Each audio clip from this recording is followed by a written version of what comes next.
Many heeded the warnings from officials yesterday evening. They packed important items and prepared for the worst. KPLC's Jade Morrow spoke to a few people who own campsites along the path of the fire. They saw the destruction for the first time today.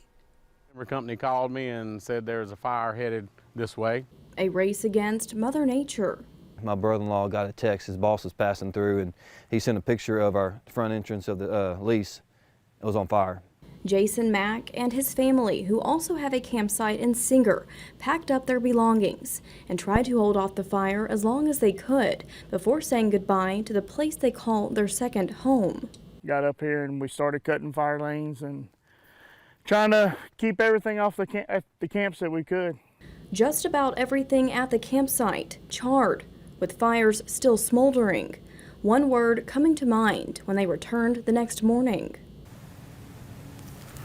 Heartbroken. While most is gone, a handful of properties were left unscathed. Blake Hines actually calls this area home. He says if it weren't for friends and employees, his situation could have been very different. The fire was right there before they left here. And we dozed the lane and plowed, and we got a little bit left. As the threat of another round of fires is on the way, Hines says they will keep watch of his property for a little while longer before leaving with his pets. And hopefully tomorrow we come back here and get to come back to the woods.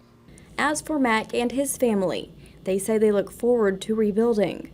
Start from scratch and come out here and sit by the fire this winter and hopefully have a good time. Build it piece by piece like we did, so we'll see what happens. Jade Morrow, 7 News.